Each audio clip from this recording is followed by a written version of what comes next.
Սիրելիներս, ինչպես եք։ Այսօր շատ համեղ կոտլետներ ենք պատրաստելու։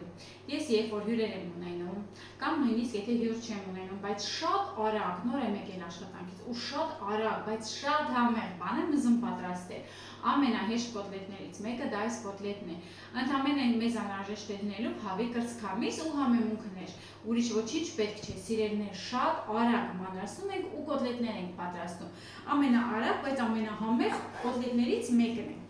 Նախապես ուզում եմ շնորհակալություն հայտնել սիրելիներ, որ իմ ալիքում եք, որ իմ հետ եք, հարիչով եք պատրաստելու, մանրացնելու եք, որովհետև երկու հատ հավի կրծքամիս ունեմ։ Չափը դուք որոշեք, որքան որ ձեզ անհրաժեշտ է։ Ես հյուրեր եմ ունենալու, մի քիչ ուզում եմ շատ պատրաստեմ, իհարկե հետ ուրիշ բաներ եմ պատրաստելու, բայց սա պատրաստում եմ նաև ձեր համար, որպեսզի դուք հետ տեսնեք։ Հիմա հավի կրծքամիսը լավ մանրացնում ենք ու հանդիպում։ Այս ամբողջի համար ինձ անհրաժեշտ է լինելու նաև 2 միջին չափի գլուխսող, 3 ատամիկ սխտոր, կարմիր թարմ պղպեղ, դա կարևոր չի, եթե ուզում եք քաղցր պղպեղի մասն է խոսքը, եւ համեմունքներ։ Հիմա քանի որ իմ հարիչը փոքր է այս մեկը, 2 անգամից եմ անելու, 2 մասի բաժանում արեմ։ Պետք է ամբողջը նույնիսկ կանաչին հարիչով ենք անցկացնելու։ Սխտորը հենց մի անգամից այս անգամով կանեմ ու մանրացնում ենք։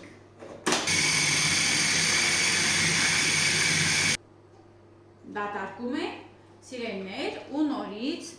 հաջորդ բաժինը սկսում ենք հարել։ Տեսեք, այ ինչ հարթ լավ մակերես է ստացվում։ Հիմա հաջորդին ավելացնում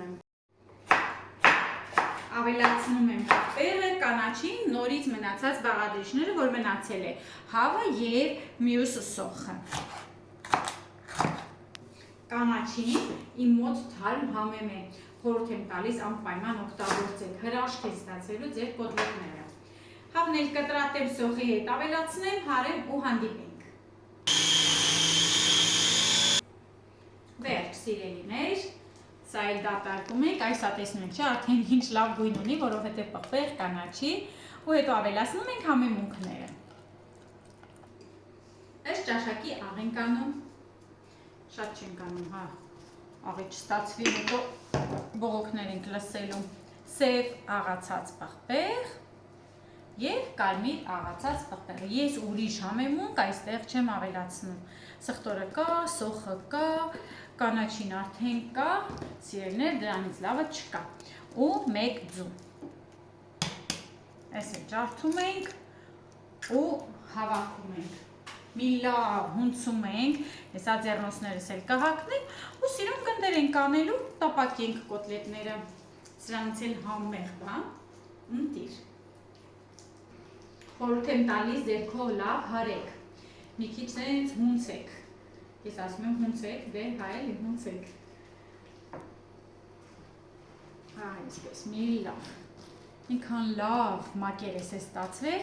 ընտիր։ Հետո գթալի միջոցով վերցնելու ենք ու լցնենք յուղի մեջ, սիրելիներ, պատրաստելու ենք ռեդի յուղով։ Ուրեմն, 1 ճաշի գթալ այս յուղով ես բավականին կարողանում եմ տապակել, երբ որ զգում եմ արդեն քիչ քչանում է, նոր եմ ավելացնում, քանի որ այն չի կլանվում ուտեստի կողմից, հենց իր առավելագույն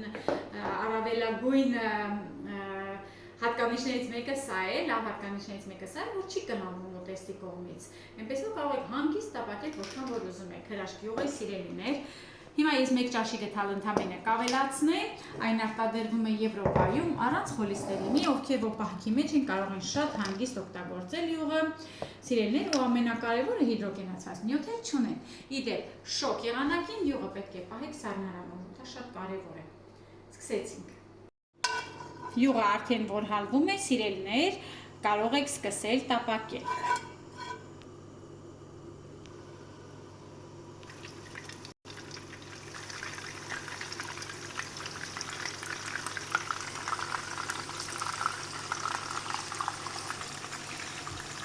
Սիրելիներ, երկու կողմից լավ տապակելու ենք։ Ես կրակը ցածրացրել եմ, որպեսզի հավի միսը լավ երբի հում չմնա։ Սովորաբար կոտլետներ պատրաստելուց պետք է կրակը ցածր լինի։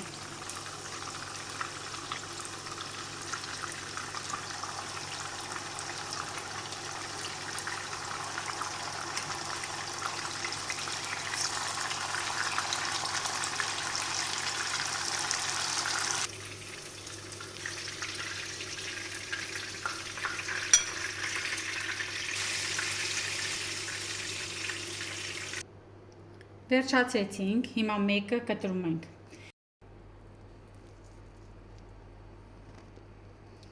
Այ տեսեք ինչ հյութեղ է։